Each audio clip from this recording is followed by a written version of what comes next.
Un gran saludo, mi nombre es Mauricio Farfán Espinosa, docente de la carrera de Derecho de la UMSA.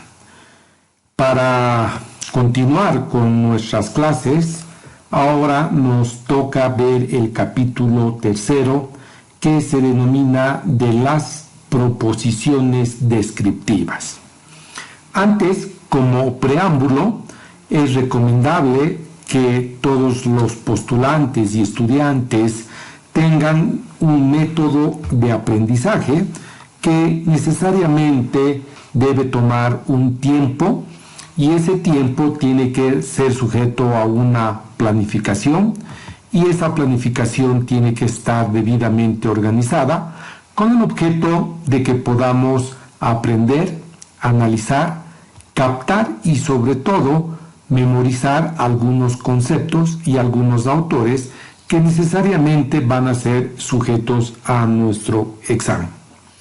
Bueno, el capítulo tercero tiene que ver con la recomendación realizada la clase anterior de que es necesario que el estudiante y el postulante tenga un diccionario jurídico elemental de derecho a la mano, o, en caso contrario, utilizar un diccionario común o por lo menos un diccionario de la Real Academia. Esto con el objeto de que nosotros, al no entender una palabra que es central en una frase, pueda ser entendida en la magnitud de lo que el autor quiere exponer. Por tanto, en términos generales, de las proposiciones prescriptivas, prescriptiva significa establecer, prescriptiva significa regular, y en otras palabras muy simple, lo que es prescriptivas es lo que se debe hacer. Por tanto, yo prescribo de que se debe realizar una determinada campaña navideña en mi calidad de alcalde municipal. La prescripción supone regular una actividad de la campaña navideña en calidad de autoridad. Eso es una prescripción. Y de las proposiciones vamos a ver lo que Bobbio espera de nosotros en lo que se va a llamar un punto de vista formal. Estamos en el punto número 15, capítulo 3, en el cual dice que el punto de vista desde el cual nos proponemos estudiar ahora a la norma jurídica puede llamarse formal, en el sentido que consideramos la norma jurídica independientemente de su contenido, o sea, en su estructura. Este tema tiene mucho que ver con el lenguaje gramatical en la utilización de las palabras dentro del concepto de la norma jurídica. Todas estas clases estamos viendo la norma jurídica, esa conducta del ser humano llamada derecho a través de la norma jurídica que va a regular el comportamiento, el hacer o el no hacer o el dar como fruto de la actividad humana. Por tanto, si hablamos de una prescripción general, el autor nos dice, si has matado con premeditación, debes sufrir la prisión perpetua. Ahí está, de manera general, cómo en una prescripción establece una regulación de una determinada conducta ante la eventualidad de que una persona mate con premeditación. ¿Qué es premeditación?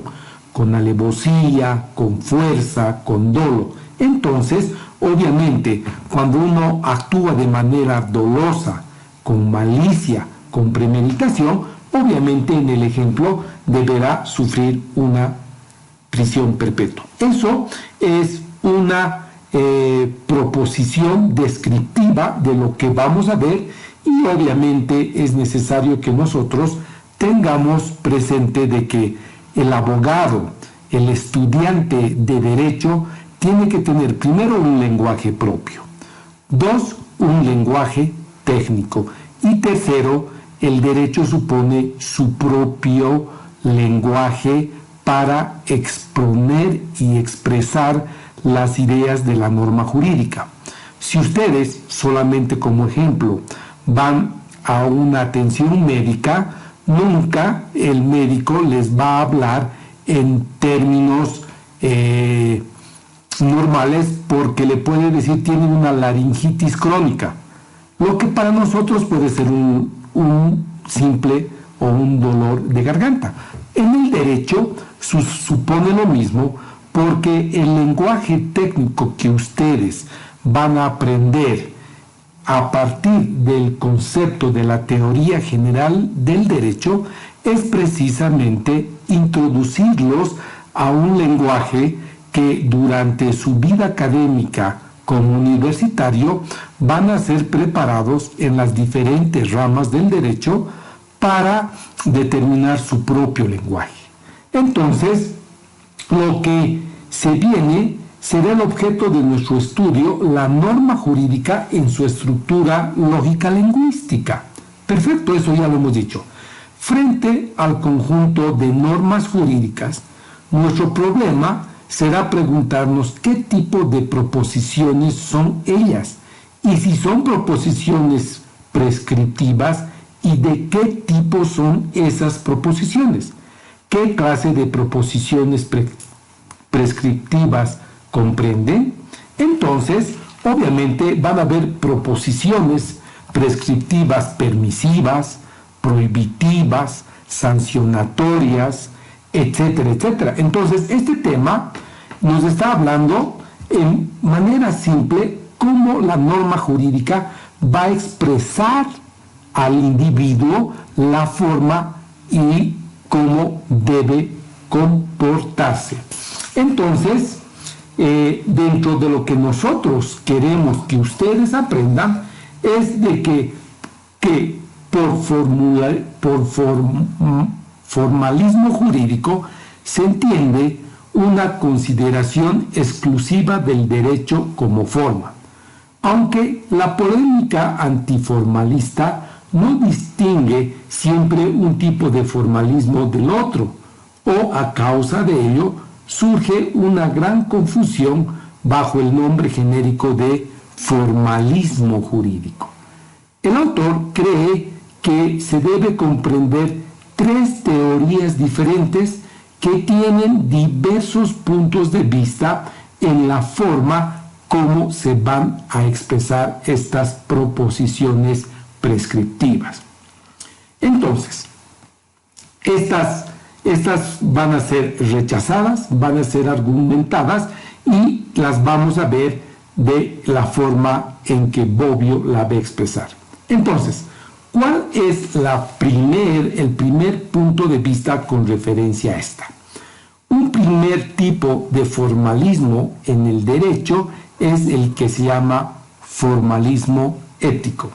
Es decir, aquella doctrina que considera justo lo que es conforme a ley y como tal rechaza todo criterio de justicia que esté por encima de las leyes positivas y con fundamentos en el cual las mismas leyes positivas pueden ser evaluadas. Entonces, esta doctrina puede llamarse formal por cuanto establece que el principio del formalismo está constituido desde el punto de vista del valor ético. Vayamos a señalar la segunda teoría, o también llamada tipo de formalismo. Es un segundo tipo de formalismo que se va a llamar propiamente dicho formalismo jurídico y consiste en la doctrina según la cual característica del derecho no es prescribir lo que cada uno debe hacer, sino simplemente el modo según el cual cada uno debe actuar si quiere lograr sus propósitos. En consecuencia, el formalismo jurídico se remonta a la escuela de Kant, la escuela kantiana del derecho, que retoma por las corrientes neokantianas, según lo cual una de las características de la relación jurídica es que en ella no se considera la materia del arbitrio, es decir, en el que alguien se propone con el objeto que desea, sino únicamente la forma como quiera que estos dos arbitrios son considerados como absolutamente libres. ¿Qué es el arbitrio? Es la voluntad que tienen y la libertad que tienen las personas en el momento de expresar su conducta. Se recomienda nuevamente que ustedes revisen sus diccionarios jurídicos o un diccionario de la lengua española. Se recomienda, obviamente, la Real Academia, que pueden expresarlo directamente en el Google de manera digital. Entonces, por último, la teoría neokantiana con referencia a este segundo formalismo señala que el tercer tipo de formalismo, que se podría llamar el formalismo científico, tiene en cuenta ya no el modo de definir la justicia, ni el formalismo ético. Es decir, que concibe al derecho, es decir, a la norma jurídica, como una ciencia jurídica y la labor del jurista, a quien se le atribuye la tarea de elaborar el sistema de conceptos jurídicos tal cual se deduce de las leyes positivas. Por tanto, recapitulando, tenemos tres teorías que fundamentan las proposiciones descriptivas. El primer tipo de formalismo es el ético, el segundo es del formalismo jurídico y el tercero es el formalismo científico. Es decir, de que estas tres formas no deben confundirse porque cada uno se refiere a problemas diferentes. El primero, obviamente, responde a la pregunta de justicia, el segundo a la pregunta de derecho y el tercero a la interrogante cómo debe comportarse la ciencia jurídica. Con esto, obviamente, nos podemos dar cuenta a qué debe responder las proposiciones prescriptivas con referencia a la conducta del ser humano. Por tanto, vamos a concluir de que estas tres formas son como la norma jurídica en cuanto a las proposiciones en la que va a emanar, se va a presentar el derecho. Entonces, vayamos a la norma como proposición. Bueno, desde el punto de vista formal, adoptados aquí una norma es una proposición. Una norma es una proposición. Eso es un hecho que ustedes ya deben subrayar. Por ejemplo, Bobbio dice: un código, una constitución, son un conjunto de proposiciones. Se trata de saber cuál es el estatus de las proposiciones que componen un código o una constitución. Para Bolivia, una norma como proposición será la Constitución Política del Estado. También será una norma de proposición el Código Penal, como el Código Civil, el Código de Comercio. Eso en términos latos, es decir, en términos generales, la norma es una proposición. Por ello, en el punto 16, muestra que la investigación debe tener, con referencia a las proposiciones prescriptivas, 4 fases. Primero, que la norma jurídica, sujeto a estudio de las proposiciones prescriptivas y su diferenciación de los demás tipos de proposiciones. Esa es la primera fase.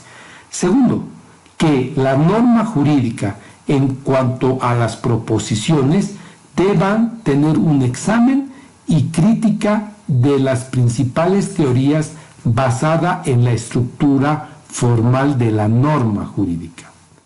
Tercero, el estudio de los elementos específicos de la norma jurídica como prescripción y clasificaciones de las prescripciones jurídicas.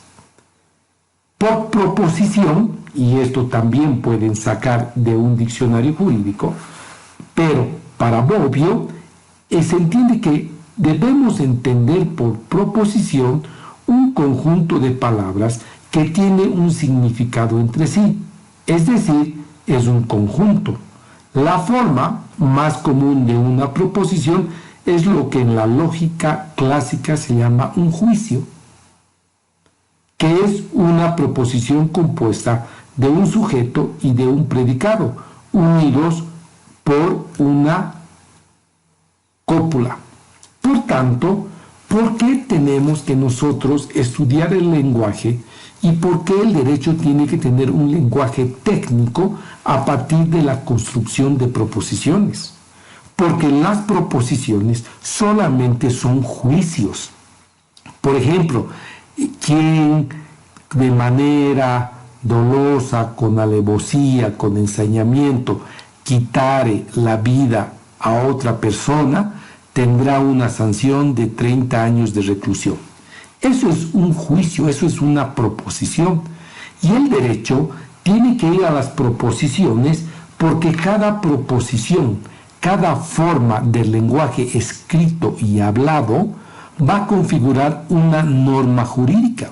Es por eso que cuando ustedes se encuentren ante un proceso penal para diferenciar el hurto del robo, obviamente son juicios, es decir, son proposiciones en las cuales cada una va a tener las fases en las cuales se propone en el punto número 16. Esto simplemente para que ustedes se enmarquen dentro de lo que nosotros queremos que aprendan para rendir su examen. Entonces, hay que distinguir una proposición de un simple enunciado. Obviamente, por un enunciado entiendo la forma gramatical y lingüística por el cual se expresa un significado, por lo que la misma proposición puede tener diversos enunciados y el mismo enunciado puede expresar diferentes proposiciones. ¿Qué es un enunciado? El enunciado, si quieren poner como ejemplo, es la propuesta que quiere hacer el ministro de Justicia de hacer una modificación a la Constitución Política del Estado para que ésta sea sujeto a un referéndum. Esa es una proposición enunciativa porque pueden haber diferentes tipos de proposiciones que puedan venir de la siguiente manera. No es necesario hacer un referéndum y modificar la Constitución porque se puede hacer la reforma mediante ley. Eso es otra proposición.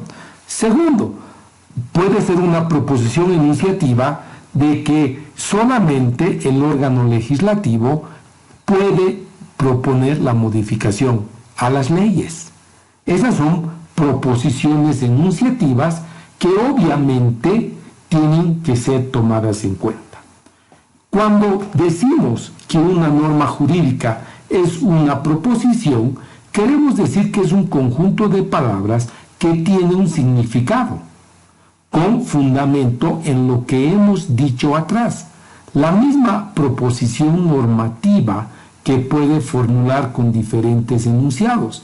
Lo que interesa al jurista cuando interviene una ley en su significado. Porque lo que hacen los abogados y los juristas obviamente es la interpretación de las proposiciones prescriptivas con lo que nosotros queremos entender y queremos juzgar en el caso de que llegue a manos de un juez. Porque si ustedes hablan de una proposición prescriptiva de impuestos y luego hablas de tasas y hablas de patentes, estos tres términos tienen proposiciones descriptivas totalmente diferentes. Entonces, es muy importante para el estudiante de Derecho saber los enunciados lingüísticos, técnicos, científicos para la construcción de las normas jurídicas. Por ejemplo, vamos a ver prescripciones en cuanto al matrimonio. ¿Cuándo existe matrimonio? Cuando se celebra ante un oficial de registro cívico. Esa es una prescripción, una proposición descriptiva de lo que se entiende el matrimonio. Pero si hablamos una unión libre o también llamada concubinaria, el único requisito es la manifestación de voluntad. Véase que en el mundo de la norma jurídica y en el mundo del derecho, las proposiciones descriptivas tienen un significado propio, especial y específico que hace, obviamente, las formas y las funciones donde se va a establecer la norma jurídica. Por tanto, vamos a ver que en el punto 17, con referencia a las formas y funciones, que hay varios tipos de proposiciones que se pueden distinguir con base en dos criterios: la forma gramatical y la función.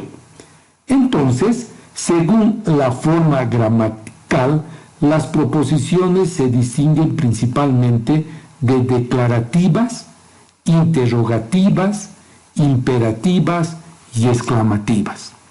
Por tanto, nosotros tenemos que ver que estas formas en las cuales tienen de manera gramatical, y es por eso que nosotros casamos el libro de Bobbio con la forma de escribir, con la forma de leer, con la forma de utilizar gramaticalmente los términos, porque en algo que se diferencia la abogacía con diferencia a otras ciencias sociales es la propiedad específica en la utilización de las proposiciones, que no es más que ese conjunto de normas que principalmente pueden ser declarativas, interrogativas, imperativas y exclamativas.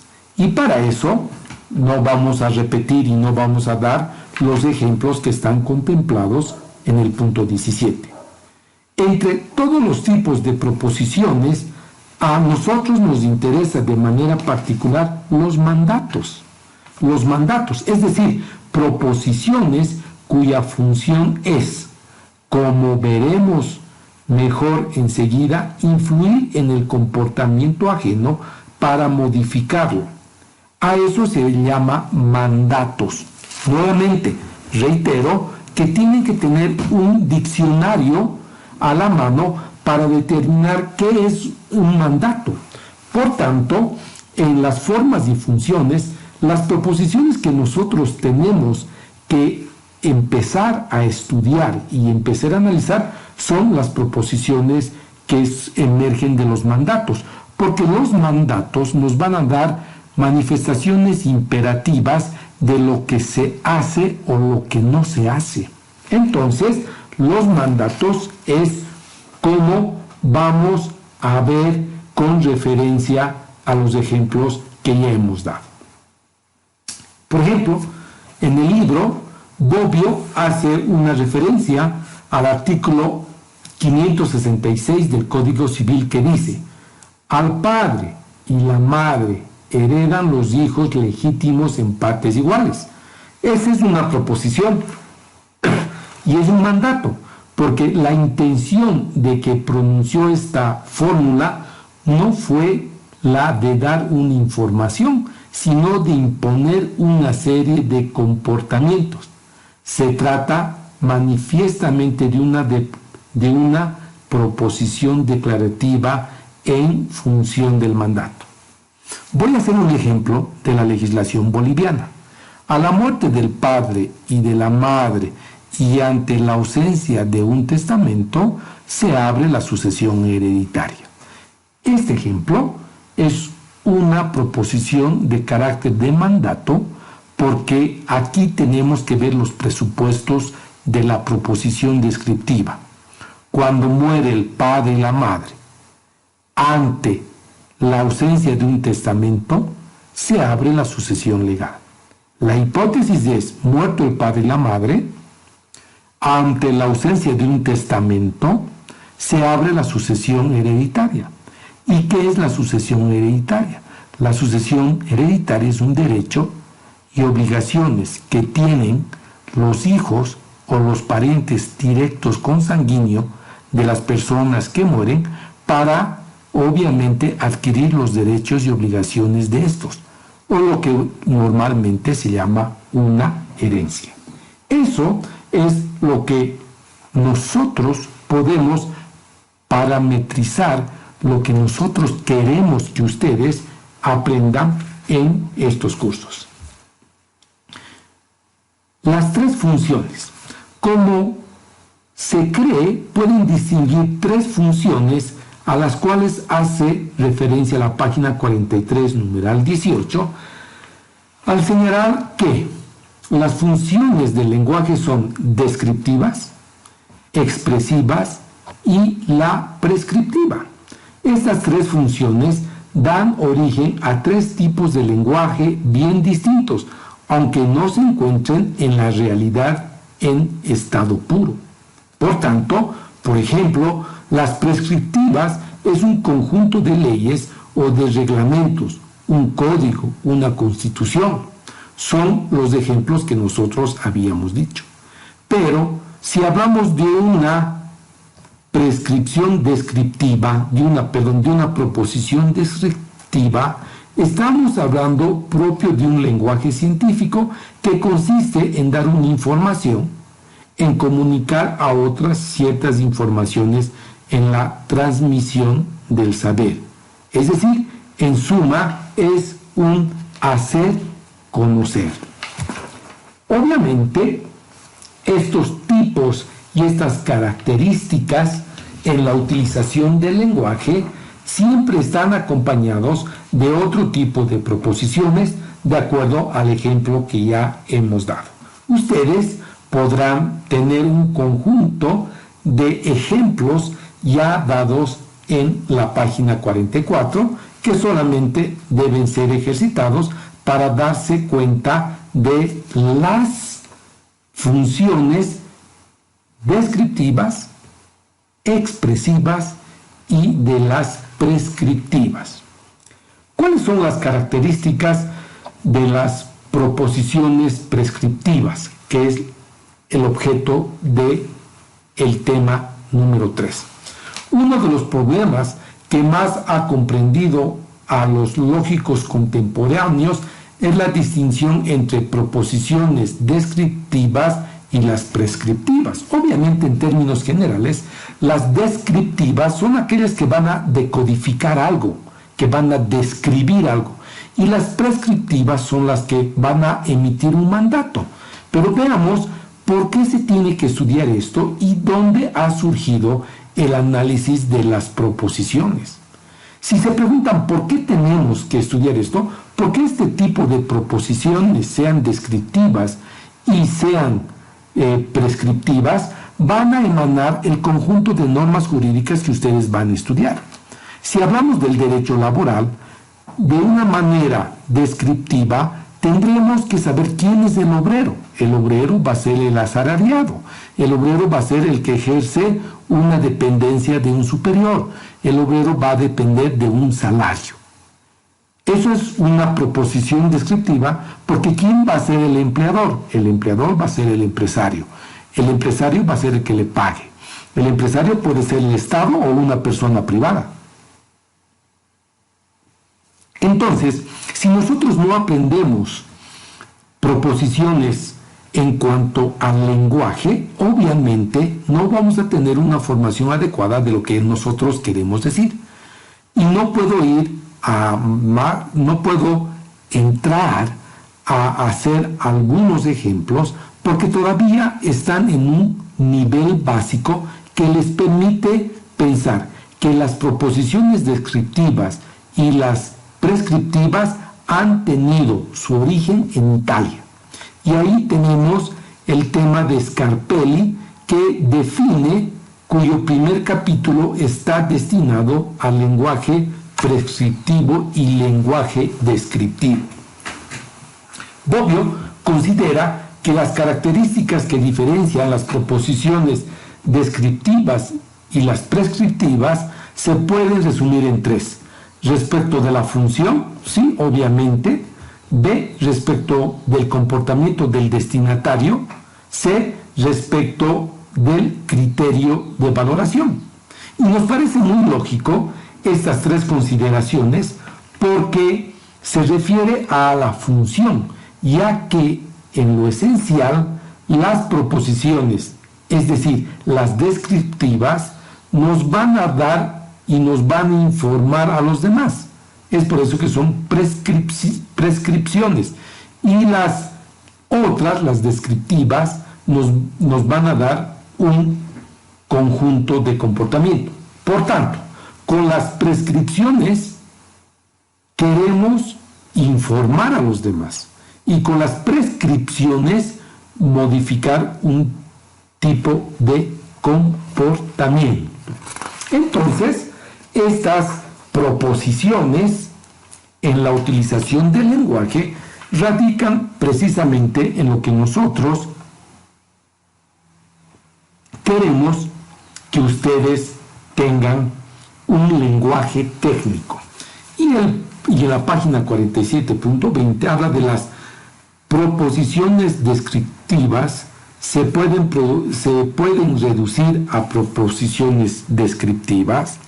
En un lenguaje abstracto, quizás nos pueda confundir estos términos, pero si vamos leyendo los ejemplos que nos pone Bobbio, es la forma de utilizar el lenguaje para la construcción de normas jurídicas. Entonces, es muy fácil ver si la forma de pregunta es: las proposiciones prescriptivas se pueden reducir a proposiciones descriptivas, considerando que la diferencia entre los dos tipos de proposiciones examinadas en el párrafo anterior es irreductible. Se trata de dos tipos de proposiciones que tienen un estatus distinto.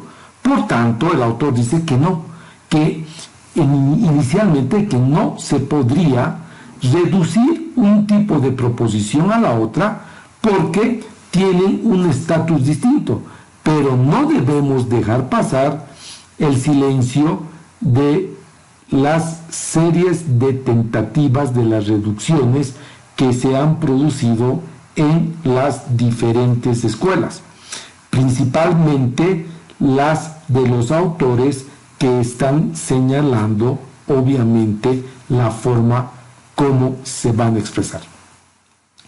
Es claro que esta reducción, con referencia al ejemplo de la página 20, ¿sí? Del punto 20, página 47, perdón, debe establecer el tipo de mandatos y el conjunto de palabras significantes cuya función es modificar el comportamiento de las demás.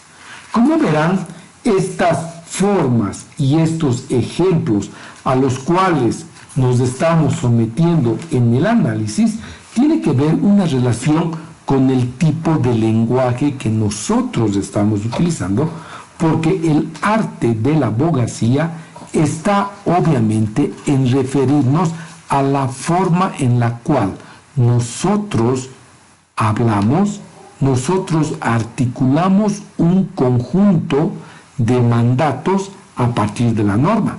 El legislador, por ejemplo, es el que construye a esa norma jurídica.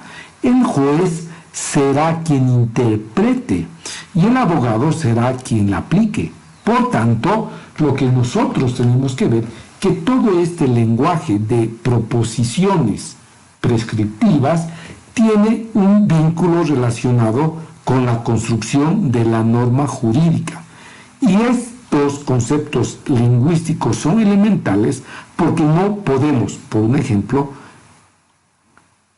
olvidarnos de que entre el dolo y el hurto son proposiciones descriptivas totalmente diferentes. Por tanto, o es robo o es hurto, pero no puede ser una proposición descriptiva que construya de la misma manera estos tipos penales.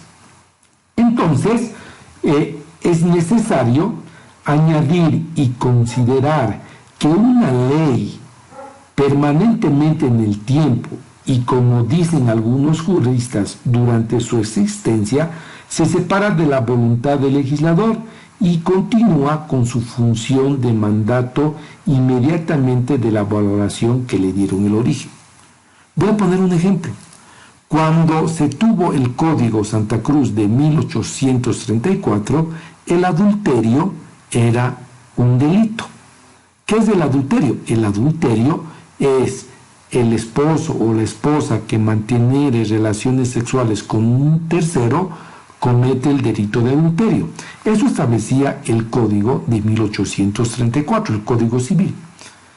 Posteriormente, la despenalización de ese momento, cuando se crea el Código de las Familias en 1970, en los años 70, se establece que ya no es un delito, sino que es una causal de divorcio. Ha pasado un determinado tiempo y tenemos el Código de Familia que a la fecha ni siquiera es una causal, porque en el mundo del matrimonio ya no existe. Entonces, eso es la intención y la valoración que le dio origen a esa determinada proposiciones prescriptivas. Bueno, estos temas son tan lindos porque cuando vemos la página 55, hablamos de los imperativos autónomos y los heterónomos. Si nosotros hablamos de imperativos autónomos, ya nos damos cuenta lo que significa este término: independencia, autonomía. Heterónomos, diversidad. Entonces, se recomienda obviamente que volvamos a revisar nuestros diccionarios jurídicos. Imperativos autónomos y heterónomos son las consideraciones precedentes donde tratamos de demostrar la autonomía de las categorías de las proposiciones prescriptivas en la relación con las otras dos categorías de las proposiciones prescriptivas y expresivas. Por tanto, obviamente, esta distinción es muy importante porque las heterónomas tendrán un concepto diferente a las autónomas, porque respecto a un sujeto activo y pasivo se distinguen imperativos autónomos de los heterónomos, porque obviamente la heteronomía son imperativos en los cuales quienes dictan una norma y quien ejecuta son las personas diversas.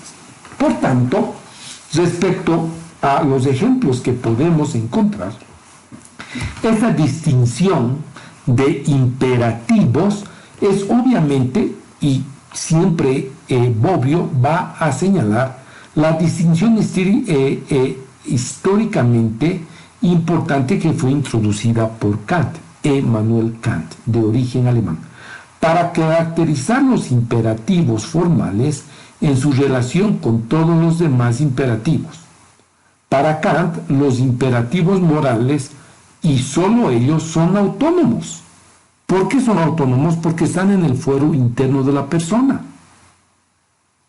Y solo ellos van a ser autónomos, obviamente.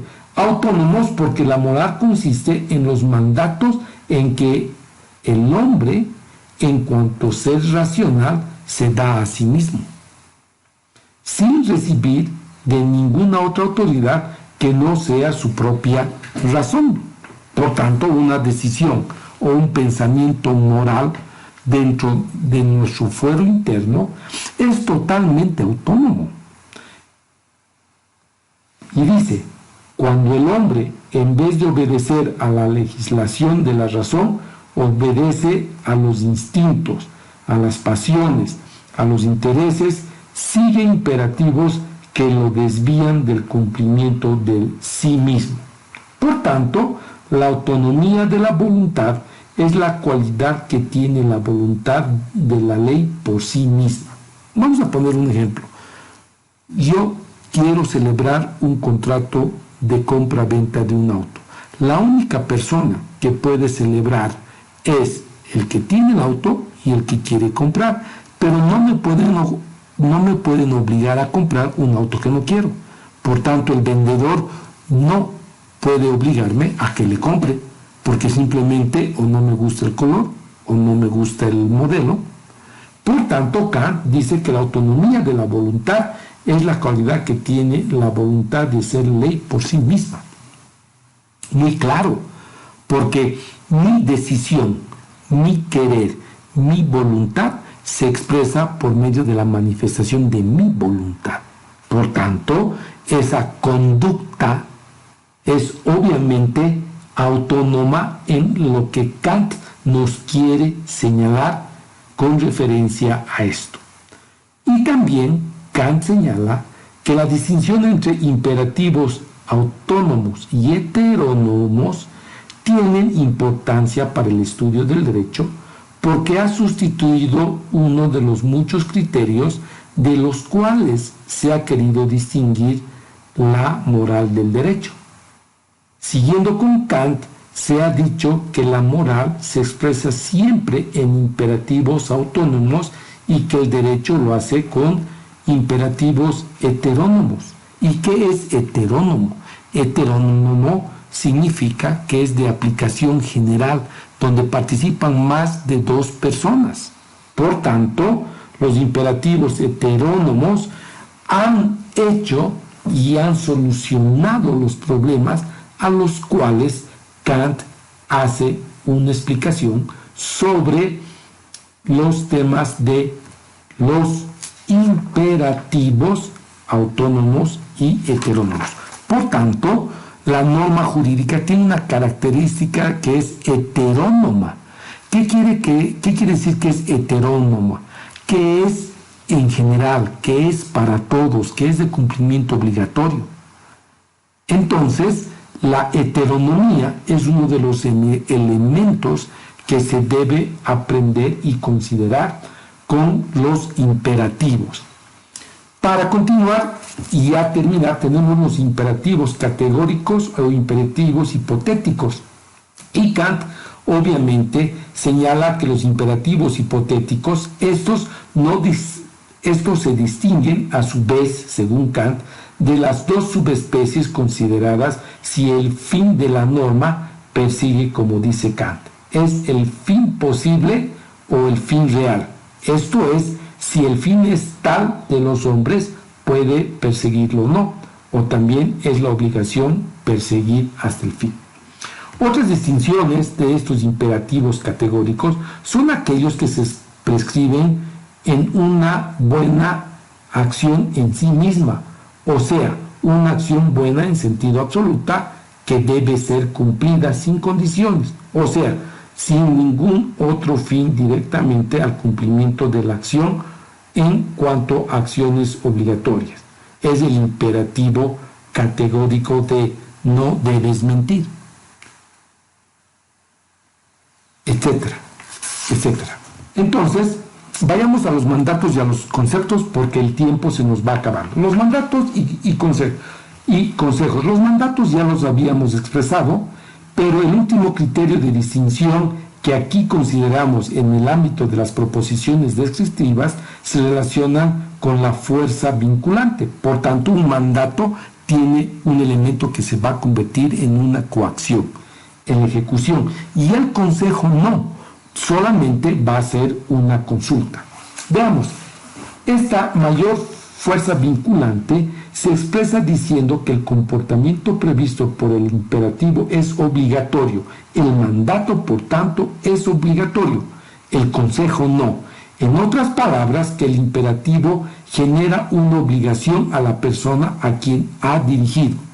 Y el imperativo y obligación son dos términos correlativos cuando existe el uno, existencia del otro. Por tanto, un imperativo de mandato supone una obligación que debemos observar. Y ahí, en el mundo del derecho, son los consejos y las peticiones, ¿no? Hay que observar también que hay distintos tipos de mandato y distintos tipos de consejos que pueden servir para distinguir el derecho de la moral y de la norma jurídica, así como han servido las distinciones entre normas autónomas y heterónomas y entre normas categóricas e hipotéticas. Por tanto, los argumentos a los cuales ustedes van a leer con detenimiento la página 57 expresada por Hobbes nos da las explicaciones que queremos ver. Los consejos en el derecho es una consulta. Por ejemplo, basta pensar que en todo ordenamiento jurídico, junto a los órganos deliberantes, están los organismos consultivos, los cuales tienen precisamente la competencia, no ya la de impartir órdenes, sino la de dar consejos. En Bolivia se refería a la consulta que hizo el gobierno de transición con referencia a la ampliación de mandato del presidente de la República, de los gobernadores y de los alcaldes con referencia a su periodo. ¿Quién hizo la consulta? Hizo la consulta el orden ejecutivo. ¿A quién? Al Tribunal Constitucional, porque por mandato de la norma jurídica, esta puede hacer recomendaciones y apreciaciones. Por tanto, queridos compañeros, entre los mandatos y las peticiones, ustedes pueden determinar que hay otro tipo de proposiciones, aunque corresponden a categorías de las prescripciones. Se distinguen los mandatos propiamente dicho por tener una fuerza vinculante que ya habíamos dicho. Y las peticiones, ¿sí?, son aquellas en las cuales nosotros intentamos pedir en favor de alguien a otros, pero sin ser obligados a ello. El derecho a la petición es el artículo 24 de la Constitución Política del Estado. Con esto, y de manera muy sucinta, hemos terminado el tema número 3 y para fines de recapitular todos estos, hemos visto el tema de las proposiciones descriptivas. Un gran saludo, tengan un buen aprovechamiento de la lectura del libro de Norberto Bobbio. Muy buenas y hasta luego.